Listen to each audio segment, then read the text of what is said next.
C'est l'histoire d'un des géants d'Afrique. Non, ses dents ne sont pas aussi acérées et son cou n'est pas si long que ça. Ce géant est assez modeste et fait profil bas, mais ce n'est pas lui non plus. Les gens ont souvent peur du géant dont on parle, mais il est loin d'être aussi dangereux que celui-ci. Le nôtre est plutôt un géant sympathique. Tous les jours, sauf peut-être le week-end, il sauve des vies humaines. Le voici. Il s'appelle Isaac, un rat géant. Et contrairement à ses frères et sœurs, il est né avec la passion du voyage.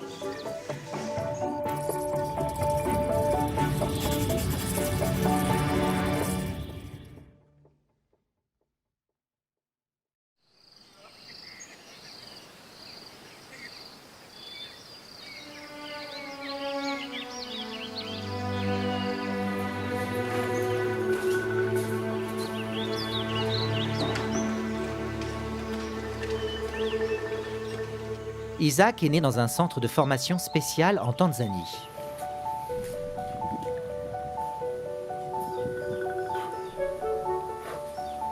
Il s'appelle Apopo, acronyme flamand qui veut dire développement de l'équipement de détection des mines terrestres.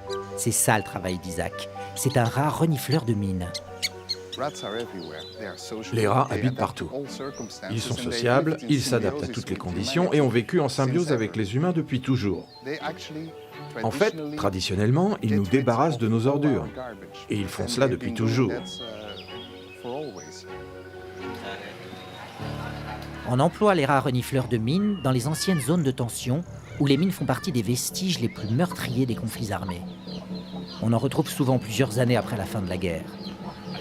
Les graves blessures ne sont pas le seul problème. Imaginez ce qu'est vivre en sachant qu'il y a certainement une mine cachée quelque part près de sa maison.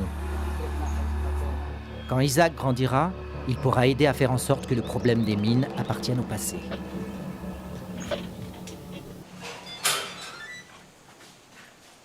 Mais il lui faudra pas moins de 9 mois pour devenir un vrai professionnel.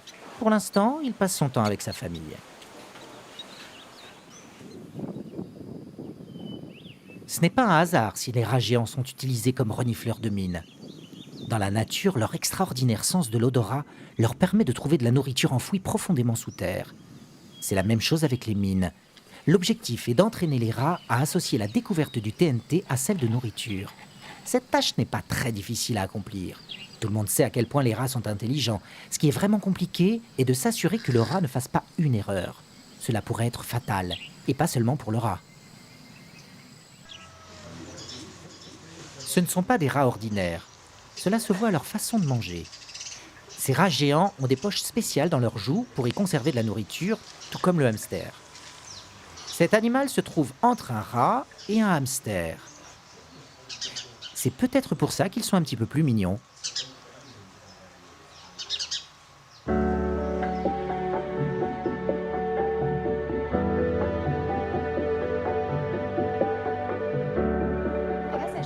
Je suppose que je devrais mentionner un autre grand avantage à notre espèce de rat. Ils sont vraiment curieux. Les rats de laboratoire sont curieux aussi, mais les nôtres sont très sociaux dans le sens qu'ils aiment bien travailler avec les gens. Quant à ceux de laboratoire, ils développent parfois une relation avec toi, mais je ne pense pas qu'ils le font tout aussi facilement que les nôtres. Isaac a grandi. Il a maintenant 4 semaines et on peut commencer sa formation. Comme pour tous les enfants, la scolarité d'Isaac commence à la maternelle. Albert est membre du personnel soignant. Il apprend au petit rat à se sentir à l'aise avec des gens.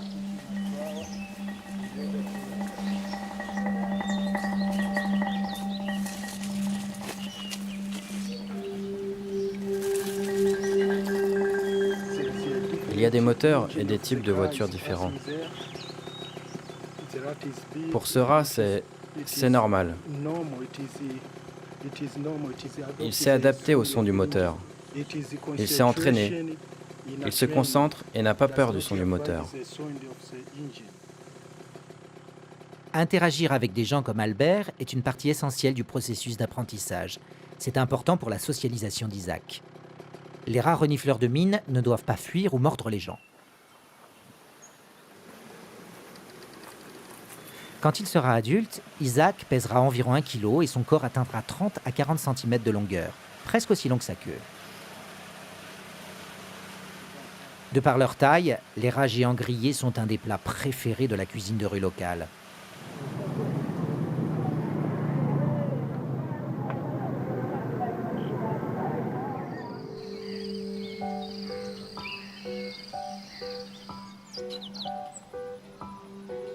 Isaac a commencé l'école. Il passe ses premières semaines à apprendre les règles de base, que TNT signifie nourriture. Le son est utilisé pour affermir l'apprentissage. Quand Isaac s'approche d'un récipient vide, il n'y a pas de signal. Celui-ci contient du TNT et le clic signifie qu'il peut maintenant prétendre à une friandise. En général, les dresseurs le laissent faire. Ils ne sont pas impliqués et n'essaient pas de l'influencer de quelque façon que ce soit. Mais chaque rat a un comportement différent. Juste avant de trouver les explosifs, ils ont des réactions préindicatives. Certains d'entre eux se lavent, ils aiment se nettoyer, ils sont très propres. Ils détestent se mouiller ou être dans la boue. D'autres tournent en rond, certains se lèvent et hument l'air. Alors l'instructeur sait que le rat a trouvé quelque chose. Même s'il n'a pas encore obtenu, il a indiqué où ça se trouvait.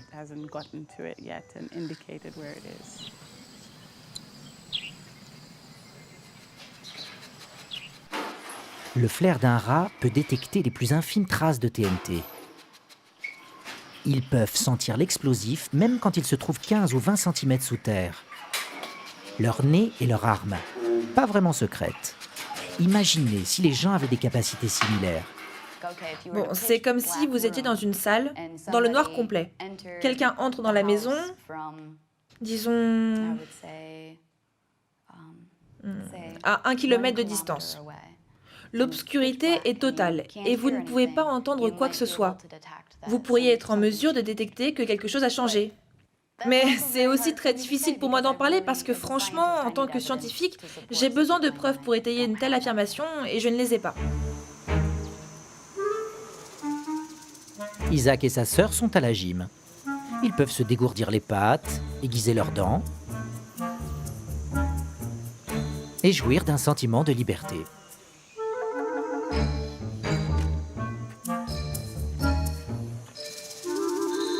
Oups, il semble qu'Isaac essaye de partir pour son premier voyage. Belle tentative. Une brève poursuite. Quelques bouffées d'air frais.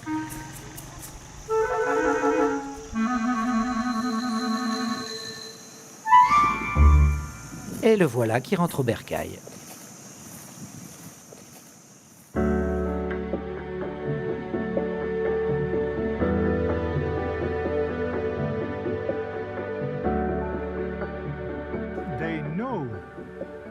Ils comprennent ce qu'ils font. Ils savent ce que nous attendons d'eux.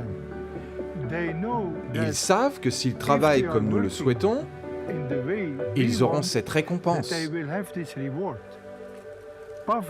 Dans ce contexte, Pavlov est très très important. Il nous a appris, vous devez récompenser les animaux. Il ne faut pas les punir. Ils ne comprennent pas cela. Je me souviens très bien des paroles de Pavlov et c'est ce qu'on applique ici.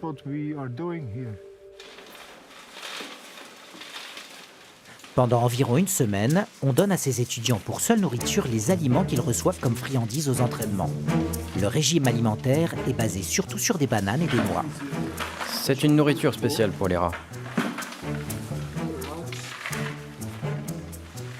Le week-end, on organise un véritable festin pour nos petits géants.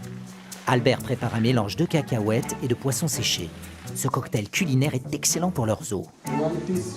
Un morceau comme ça, une noix.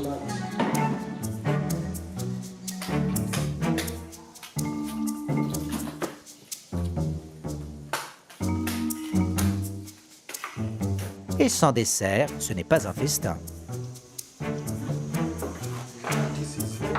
C'est de la pastèque. Ils l'adorent. Je leur sers car c'est leur plat préféré. C'est riche en vitamine C.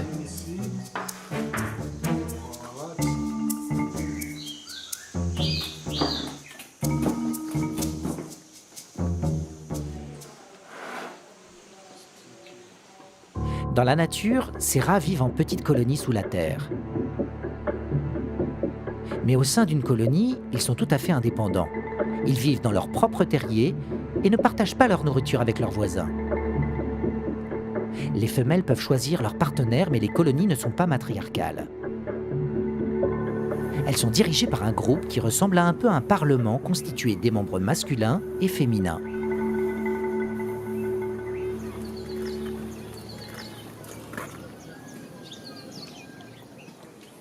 C'est un grand jour pour Isaac. Il va rentrer à l'université. Comme tout diplômé, il a droit à son moyen de transport personnel.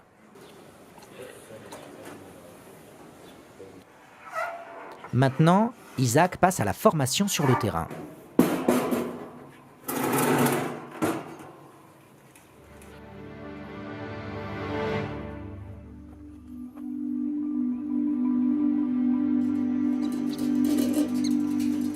Les rats géants sont des animaux nocturnes.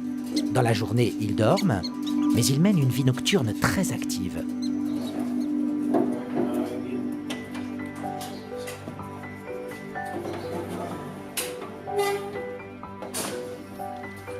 Les formateurs essayent de s'adapter au rythme biologique des rats. Ils partent à 5h30 du matin sur le terrain et la séance d'entraînement peut commencer à 6h.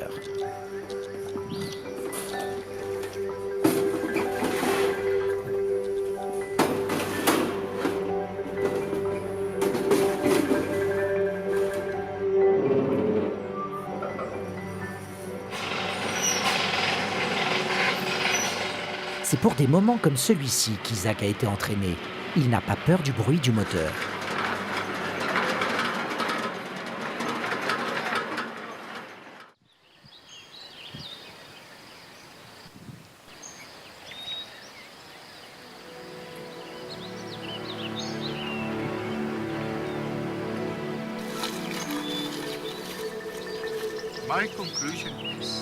Ma conclusion est que nous devons former les entraîneurs. Encore plus. Et je souhaite que les expérimentés entraînent les jeunes. La question n'est pas qu'un homme blanc dise à un homme noir qu'il faut faire ça ou ça. Non, non, non, non, non. Nous avons des experts. Et il y a suffisamment de matériel pour qu'ils puissent l'enseigner à des entraîneurs plus jeunes.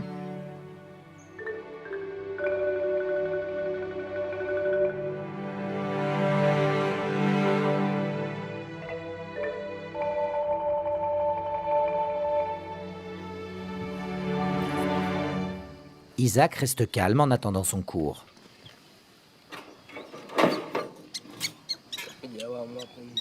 L'instructeur et le rat se font vraiment confiance. Il laisse Isaac sortir de sa cage, sans même se soucier de le suivre.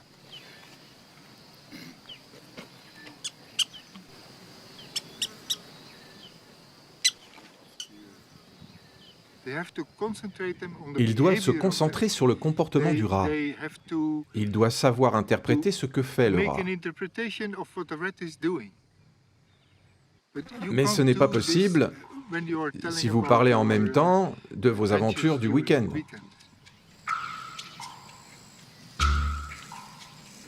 Maintenant, Isaac fait preuve d'un comportement modèle pour un rat renifleur de mine. Il renifle attentivement l'air, sans hâte.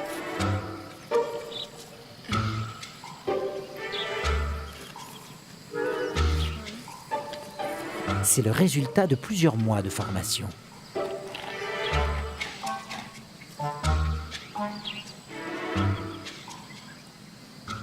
On dirait qu'Isaac a trouvé du TNT. Il tente de débarrasser son nez de toute odeur étrangère.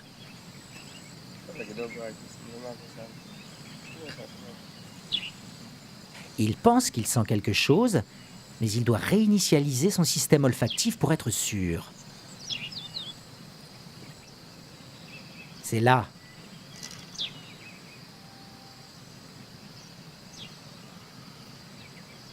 Maintenant, l'instructeur envoie son signal.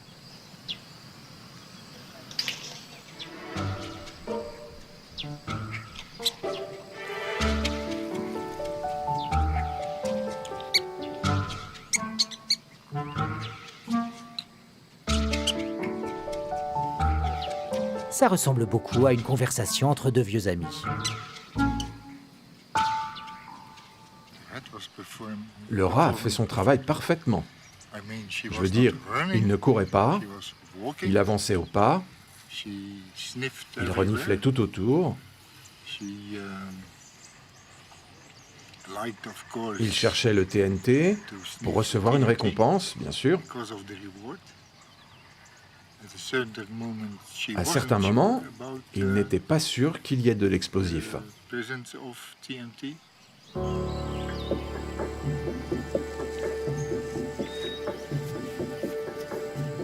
Isaac semble avoir réussi avec brio.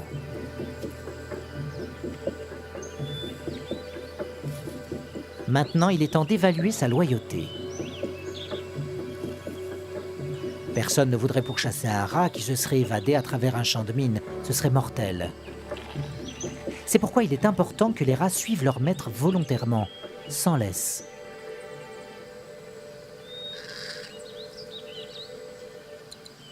Isaac fait preuve d'un comportement exemplaire. Sa formation est terminée.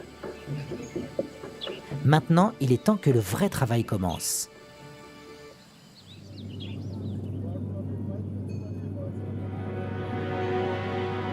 Isaac est en route pour Siem Reap, au Cambodge.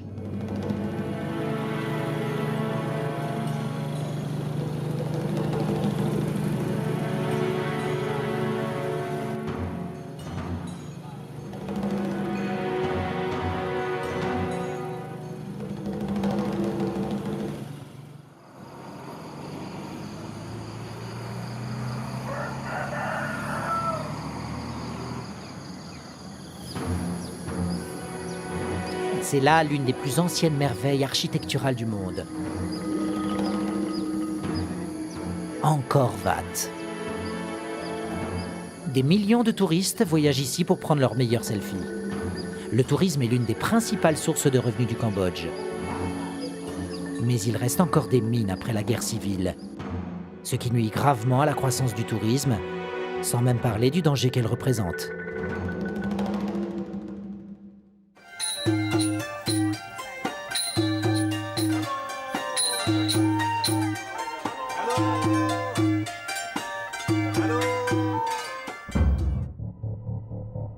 Quant à la superficie totale des champs de mines, le Cambodge arrive deuxième après l'Afghanistan. Le nombre de blessures causées par des mines est le plus élevé au monde. Mais aujourd'hui, la situation s'améliore. Là où le tourisme est populaire, les mines ne peuvent être trouvées que dans des musées. Mais il y a encore beaucoup de zones dangereuses dans le pays.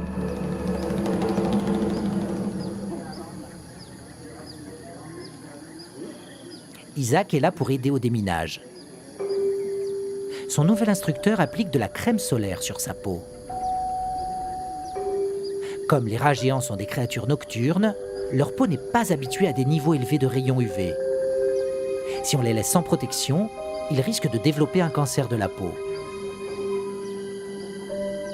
Leurs oreilles et leur queue sont les zones les plus délicates. Nous n'avons pas vu les instructeurs en Afrique faire cela car le centre de formation est situé en haute montagne, dans la ville de Morogoro.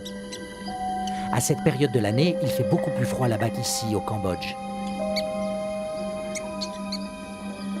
Regardez les flaques, il pleut. Mais on applique toujours à Isaac de la crème solaire.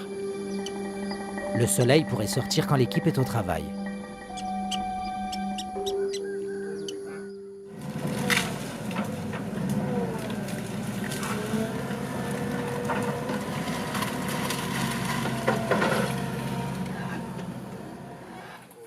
Ce n'est pas un exercice.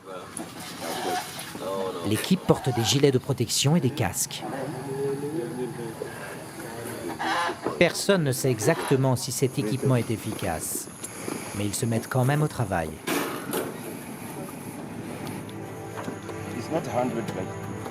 Il ne s'agit pas d'une protection à 100% si une explosion se produit. Mais il y a des règles internationales et il faut en faire usage. S'il y a une explosion lors des travaux d'excavation et qu'on porte des casques, alors au moins nos visages sont protégés. C'est mieux que rien.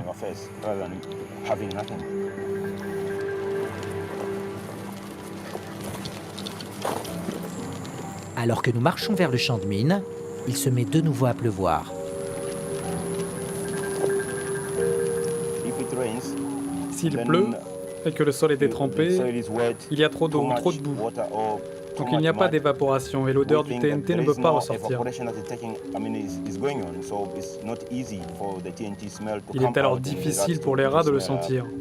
C'est pourquoi, quand il pleut beaucoup, on ne travaille pas.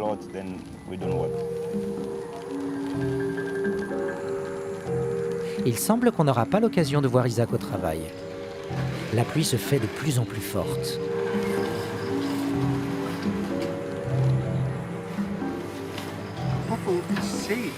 Apopo sauve des vies. Oui, d'accord. Très bien. Un très bon slogan. Mais il faut toujours se demander, les animaux sont-ils bien préparés ?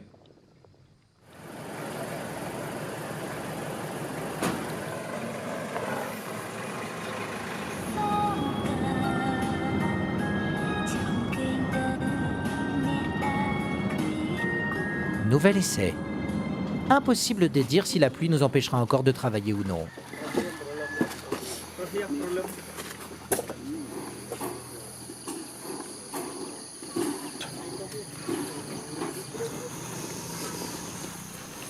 Malgré tout, l'équipe de détection de mines est sur le terrain.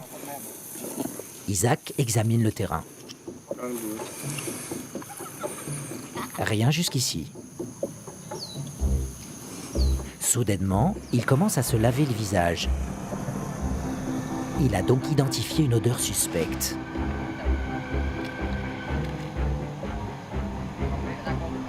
L'expert approche.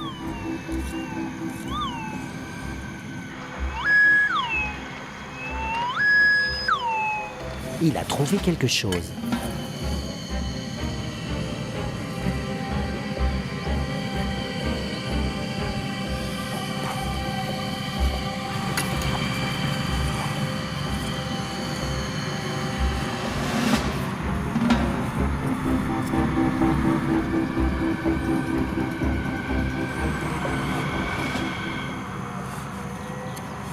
Mais il semble très à l'aise. Peut-être que ce n'est pas une mine.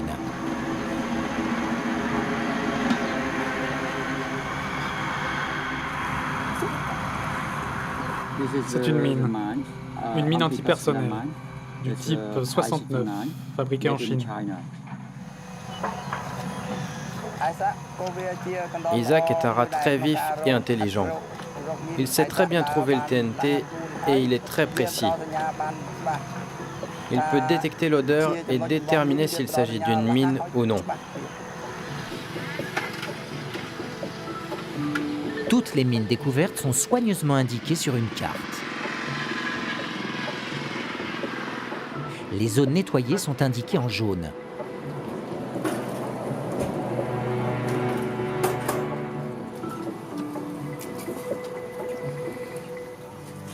L'équipe de nettoyage a le droit à un petit déjeuner léger après le travail.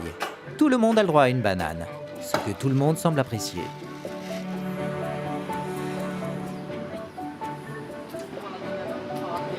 La route d'Isaac a été très longue pour arriver à cet instant de triomphe. Maintenant, il est temps de se reposer.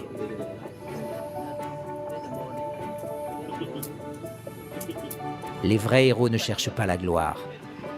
Les vrais héros ont besoin de repos afin de reprendre des forces pour leurs tâches futures.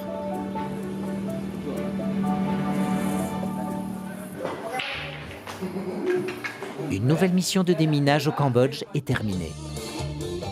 Les sapeurs ont l'occasion de se détendre et les jeunes gens peuvent oublier leurs devoirs. Leur vie nocturne semble presque aussi animée que celle des rats.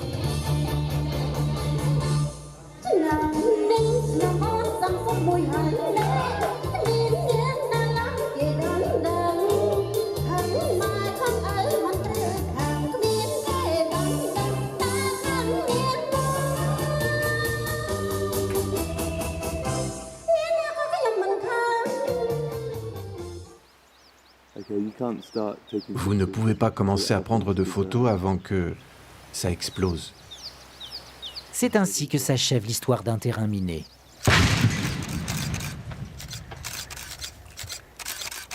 Voilà ce qu'il en reste.